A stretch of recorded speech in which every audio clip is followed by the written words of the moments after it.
यह डिक्टेशन आपको achievers classes की तरफ से दी जा रही है। आपकी डिक्टेशन अगले 3 सेकंड में शुरू होगी। 3, 2, 1 स्टार्ट। महोदय, यह भी विचार किया गया है कि जो व्यक्ति समाज में काम करता है, चाहे आविष्कार का काम करे, चाहे दूसरा कोई काम करे, उसको उस काम में तब तक सफलता नहीं मिल सकती है जब तक कि समाज का सहयोग या समाज ने जो परिश्रम किया है या कुछ आविष्कार किया है उसका उपयोग उसको प्राप्त न हो, उसका उपयोग वह न कर सके। इसलिए जब भी कोई व्यक्ति किसी वस्तु का आविष्कार करता है तो आविष्कार करने में न केवल उसका अपना परिश्रम रहता है, लेकिन साथ ही साथ समाज ने जो काम किया होता है, चाहे विज्ञान के क्षेत्र में या प्रौद्योगिकी के क्षेत्र में या किसी अन्य क्षेत्र में, उस सबसे भी वह लाभान्वित होता है।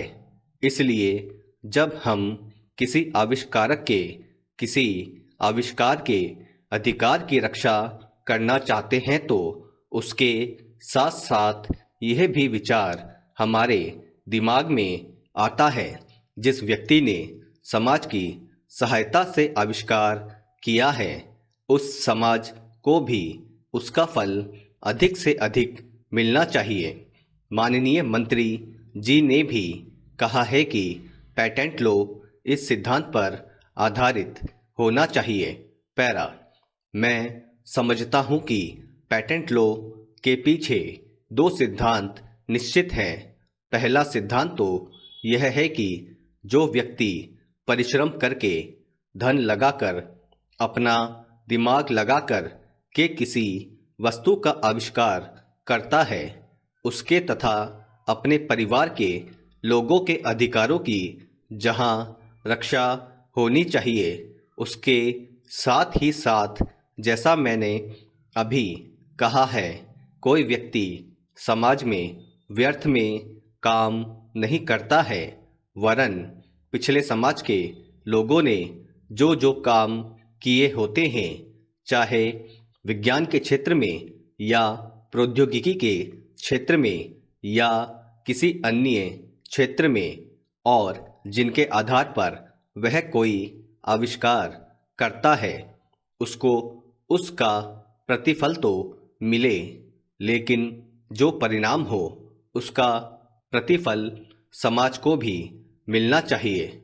मंत्री महोदय ने कहा है कि जो यह सिद्धांत है वह भी इस विधेयक के पीछे स्थापित किया गया है और इस बात का ध्यान रखा गया है कि जहां हम किसी व्यक्ति के आविष्कार के जो अधिकार हैं, चाहे धन के उपार्जन का अधिकार हो या प्रतिष्ठा प्राप्त करने का अधिकार हो, उसे प्रतिष्ठा का और चाहे धन का, दोनों का लाभ व्यक्ति विशेष को भी मिले।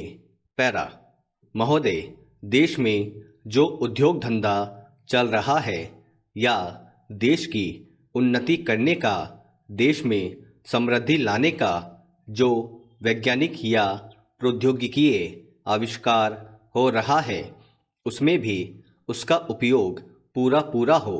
यदि ऐसा हो तभी मैं समझता हूँ कि हमारी पेटेंट प्रणाली सफल सिद्ध हो सकती है।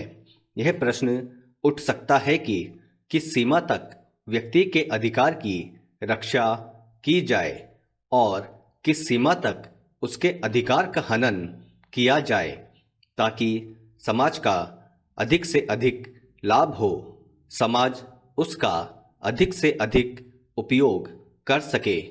एक दृष्टिकोण जो इसके पीछे है, हमें इस बात का अभिमान है कि हम 101 करोड़ हैं। हमारी कई जातियां, कई धर्म, कई भाषाएं और कई प्रकार के रीति रिवाज हैं। इस विविधता से हमें लाभ उठाना चाहिए, किंतु आज भेदभाव का भूत हमारे सिर पर चढ़ रहा है।